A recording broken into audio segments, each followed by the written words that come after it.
Hello friends, I am educator Supriya. So आज हम पढ़ेंगे हेट्रोथैलिज्म इन फंजाई। सो सबसे पहले हम देख लेते हैं कि हेट्रोथैलिज्म है क्या। सो हेट्रोथैलिज्म का मतलब ये है कि फंजाई के अंदर जब टू टाइप्स के अलग अलग सेक्सेस होते हैं जो रिप्रोडक्शन में हेल्प करते हैं तो उसे क्या कहते हैं, हेट्रोथैलिज्म। सो अब हम देखते हैं कि हेट्रोथैलिज्म की डिस्कवरी किसने की। तो सबसे पहले हेट्रोथैलिज्म जो है वो फंजाई के अंदर डिस्कवर हुआ था और के ब्लैक्सली नाम के एक साइंटिस्ट थे जो उन्होंने 1904 में इसकी खोज की थी। किसमें? म्यूरल्स में। तो म्यूरल्स में उन्होंने दो टाइप के जो है थैलिज्म देखा, दो टाइप का, होमोथैलिज्म और हेट्रोथैलिज्म। तो होमोथैलिज्म अगर हम देखते हैं तो इसमें क्या है कि ये सेल्फ फर्टाइल थे। इनकी इनमें हेट्रो मतलब अलग अलग टाइप का, हेट्रो का मतलब क्या होता है डिफरेंट और होमो का मतलब क्या होता है सेम। तो हेट्रो मतलब उन्होंने अलग अलग टाइप का देखा और होमो का मतलब सेम। तो इनकी सेम ही प्लांट में अगर फंगस में अगर रिप्रोडक्शन हो रहा है तो वो सेल्फ फर्टाइल हो गया। लेकिन अगर अपन हेट्रो में देखते हैं तो ये हो गया डिफर, यानी कि डिफर है तो इसमें क्या होगा, टू टाइप्स का होगा। टू टाइप्स का था तो ये टोटली एक दूसरे के अपोजिट थे। अब हम इनके बारे में देखते हैं। सो अब हम आगे बढ़ते हैं तो हम देखते हैं कि हमें दो टाइप के जो है थैलिज्म मिला। पहला सेल्फ फर्टाइल मतलब होमोथैलिज्म, दूसरा है हेट्रोथैलिज्म। तो पहला है होमोथैलिज्म जो होता है वो कैसा होता है, सेल्फ फर्टाइल होता है, जबकि हेट्रोथैलिज्म बिल्कुल ही होमोथैलिज्म से टोटली अपोजिट होता है। उसके बाद हम देखते हैं कि जो होमोथैलिज्म होता है उसमें वन स्ट्रैंड पाया जाता है, जबकि हेट्रो में टू स्ट्रैंड्स पाए जाते हैं। अभी हम इनको कंपेयर करके देख लेते हैं, उसके बाद पढ़ेंगे। उसके बाद देखते हैं कि होमो के अंदर दो हाइफी ऑफ माइसीलियम मिलते हैं, मतलब दो टाइप के जो इसमें हाइफी मिलती है माइसीलियम के। उसके बाद इसमें क्या होता है कि ये दोनों स्ट्रैंड क्या करेंगे, आपस में फ्यूज़ होंगे, फ्यूज़ होके एक नया जाइगोट बना लेंगे और जो फिर नया फंगस का प्लांट बन जाएगा, उस नया फंगस बन जाएगा, सॉरी। उसके बाद देखते हैं कि ये जो होमोथैलिज्म है इसमें क्या होता है कि बोथ आर इक्वल, यानी कि दोनों कंपैटिबल होते हैं, एक दूसरे के समान होते हैं। उसके बाद अपन देखते हैं कि इसमें दो टाइप का होमोथैलिज्म जो है वो दो टाइप का होता है, प्राइमरी होमोथैलिक और दूसरा है सेकेंडरी होमोथैलिक। तो प्राइमरी में हम देखते हैं, इसका एग्जांपल है पक्सीनिया, और इसमें जो स्पोर्स हैं वो कैसे होते हैं, यूनिन्यूक्लिएटेड, यानी कि इनमें एक ही न्यूक्लियस जो है वो पाया जाता है, सिर्फ एक न्यूक्लियस इसमें पाया जाता है और एक इसमें प्रेजेंट, इनमें एक ही जीनोटाइप के अंदर ये पाए जाते हैं। उसके बाद हम देखते हैं कि सेकेंडरी होमोथैलिक में क्या होता है कि इसमें एक ही सेल में बहुत सारे न्यूक्लियस जो है वो बनते हैं, यानी कि मल्टी न्यूक्लिएट ये स्ट्रक्चर होती है। और ये जो है सभी किसके लिए कंपैटिबल होते हैं, कंपैटिबल का मतलब क्या है, इजी। किसके लिए इजी होते हैं, मैटिंग के लिए ये इजी होते हैं। उसके बाद इसके एग्जाम्पल देखते हैं, न्यूरोस्पोरा टेट्रास्पर्मा इसका एग्जाम्पल है। एक बार फिर देख लेते हैं कि होमो और हेट्रो, होमो में जो है वो सेल्फ फर्टाइल होते हैं, हेट्रो कैसे होते हैं, इससे बिल्कुल अलग होते हैं। इनकी इनमें दो स्ट्रेन जो पाए जाते हैं जो क्या करते हैं, आपस में जुड़ते हैं, फ्यूज़ होते हैं, नए जाइगोट का निर्माण करते हैं। जबकि होमो में क्या होता है, सिर्फ एक ही स्ट्रैंड होता है, दो हाइफी होते हैं माइसीलियम के, और उसी से फिर इसका क्या होता है, फर्टिलाइजेशन होता है और उसके बाद एक नया जीव बनता है। Both are compatible. सो अब थोड़ा हेट्रोथैलिज्म के बारे में देख लेते हैं। सो हेट्रोथैलिज्म जो है वो एलेक्सोपोलस एंड मीम्स नाम के साइंटिस्ट थे, उन लोगों ने इसके बारे में डिफ़ाइन करा। तो हेट्रोथैलिक जो स्पीसीज़ होती हैं वो कैसी होती हैं, सेल्फ फर्टाइल होती हैं, they can do sexual reproduction also, यानी कि वो सेक्सुअल रिप्रोडक्शन भी कर सकती हैं। उसके बाद वाइट हाउस करके एक साइंटिस्ट आए, उन्होंने हेट्रोथैलिज्म को दो भागों में डिवाइड करा, तो मार्फोलॉजिकली और एक फिजियोलॉजिकली। अब इन दोनों के बारे में हम देखते हैं कि क्या किस तरीके से मार्फोलॉजिकली उन्होंने देखा और किस तरीके से उनको फिजियोलॉजिकली देखा। तो अभी हम देखेंगे वाइट हाउस ने जो मॉर्फोलॉजिकली एंड फिजियोलॉजिकली जो हेट्रोथैलिज्म बताया वो किस तरीके से बताया। तो मॉर्फोलॉजिकली उन्होंने बताया कि जो सेम होते हैं, यानी कि मॉर्फोलॉजिकली दिखने में जो बॉडी स्ट्रक्चर है वो उनकी सेम है। एग्जाम्पल उसका है चाइला डाइसेक्सुअलिस। उसके बाद अपन देखते हैं फिजियोलॉजिकली किस तरीके से उन्होंने बताया। तो फिजियोलॉजिकली इनकम्पैटिबिलिटी दिखाते हैं, यानी कि इनकम्पैटिबल होते हैं, सेम नहीं होते।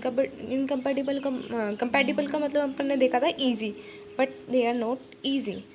फिर उसके बाद हमने देखा कि हैप्लॉइड होते हैं और मार्फोलॉजिकली तो ये सिमिलर होते हैं, बट फिजियोलॉजिकली ये डिसिमिलर होते हैं। ठीक है, उसके बाद में यानी कि फिजियोलॉजिकली डिफर होते हैं।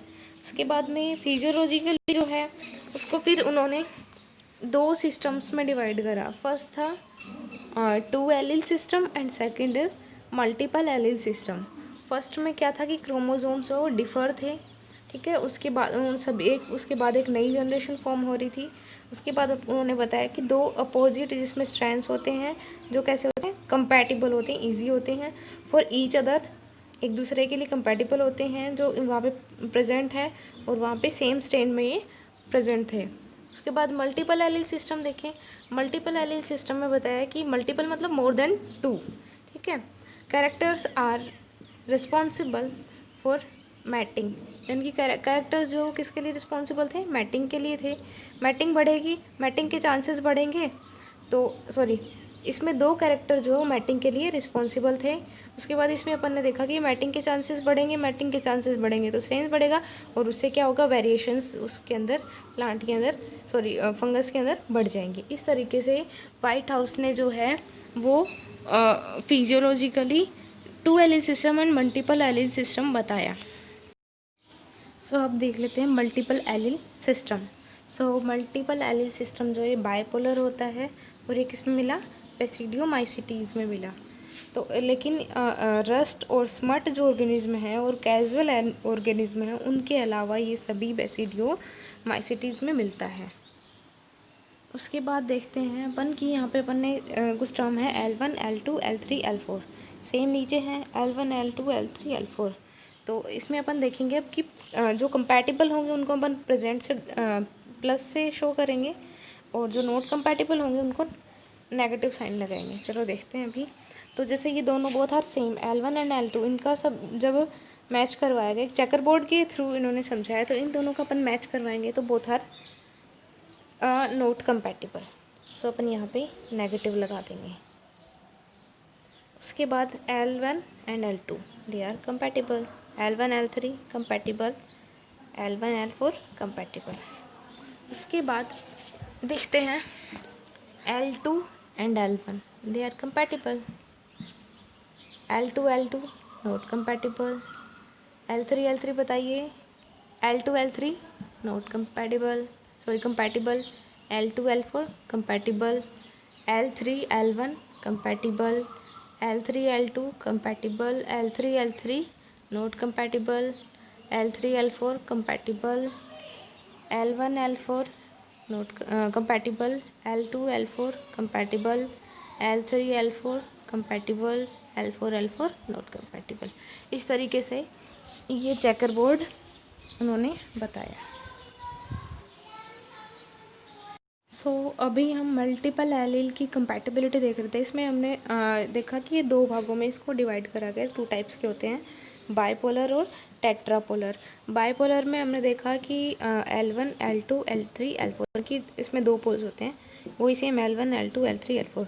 तो अपन ने देखा कि सेम है, इसका मतलब नॉट कंपैटिबल, और अगर डिफ़र है तो कंपैटिबल। अब आगे देख लेते हैं टेट्रापोलर। अभी बाय था तो इसमें 2 थे, लेकिन टेट्रा है तो इसमें अभी 4 हो गए, जैसे A1 B1 A1 B1, इस तरीके से 4 हो गए। तो अभी हम देखते हैं इसमें एक नई टर्म है NFC, यानी कि नॉट फुल्ली कंपैटिबल, ठीक है। तो अभी हम देखते हैं A1 B1 A1 B1, तो ये बोथ आर सेम, सो इसका मतलब क्या हो गया, ये not compatible. A1 B1 A1 B2, लेकिन A1 B1 A1 A1 तो सेम हो रहे ना, तो ये नॉट फुल्ली कंपैटिबल। अब देखते हैं A2 B1, लेकिन यहाँ पे B1 B1 सेम है तो not fully compatible. A2 B2 A1 B1 both are differ, so compatible. इसी तरीके से A1 B2, यानी ये हो गया A1 B1, तो ये नॉट फुल्ली कंपैटिबल हो गया। A1 B2 A1 B2, तो तो नॉट कंपैटिबल, सेम हो गया ना। फिर अगला है A2B1 और ये क्या है A1B2, यानी कि ये हो गया कंपैटिबल। फिर A2B2, A1B2 not fully compatible. A2B1 तो A1B1 not fully compatible. A1B2 A2B1 ये क्या हो गया कंपैटिबल हो गया। उसके बाद में A2B1 not compatible. A2B1 not fully compatible. उसके बाद A2B2 ये हो गया कंपैटिबल, A1B1 है ना। फिर A2B2 not fully compatible. A2B2 not fully compatible. A2B2 not compatible. तो इनकी ओनली 33.33% ही क्या होते हैं कंपैटिबल होते हैं, किसमें टेट्रापोलर मल्टीपल एलील में। अभी हम देखते हैं कि हेटेरोथैलिक स्पीसीज होती हैं वो मतलब अलग अलग सेक्सेस, मतलब 2 टाइप के सेक्सेस रखती हैं। अभी हम देखते हैं कि जो हेटेरोथैलिज्म वर्ड है उसको डिफाइन, हेटेरोथैलिक फंजाई को डिफाइन करने के लिए ये टर्म जो है वो लिया गया। इसमें क्या होता है, इसमें दो कंपैटिबल पैटर्न जो है वो रिक्वायर्ड होते हैं, जो क्या करते हैं सेक्सुअल स्पोर्स को प्रोड्यूस करते हैं। और होमोथैलिक वंस जो होते हैं वो क्या करते हैं, कैपेबल होते हैं सेक्सुअल रिप्रोडक्शन, जो कि सिंगल ऑर्गेनिज्म कर सकता है, जो अपन ने पहले पढ़ा था। उसके बाद देखते हैं कि हेटेरोथैलिक फंजाई जो होती है उसमें 2 अलग अलग टाइप के इंडिविजुअल जो हैं वो कंट्रीब्यूशन अपना देते हैं और एक जाइगोट की फॉर्मेशन करते हैं। वो कौन से, जैसे कि कौन सी है, सैक्रोमाइसिस सर्विसाई, एस्परजिलस फ्यूमिगेटस। उसके बाद है अगला एस्परजिलस फ्लेवर्स। फिर है पेनिसिलम मैरोफी एंड न्यूरोस्पोरा क्रेसा। ये सभी किसके एग्जाम्पल है, हेटेरोथैलिक फंजाई के एग्जाम्पल्स हैं। अभी हम एग्जाम्पल्स देख रहे थे। तो जो न्यूरोस्पोरा क्रेसा है उसका जो लाइफ साइकिल है वो कुछ थोड़ी सी सिमिलरिटी दिखाता है, किसके थ्रू, जो हेटेरोथैलिक फंजाई की लाइफ साइकिल होती है उसके अकॉर्डिंग ये सिमिलरिटी दिखाता है। Thanks for watching, thank you.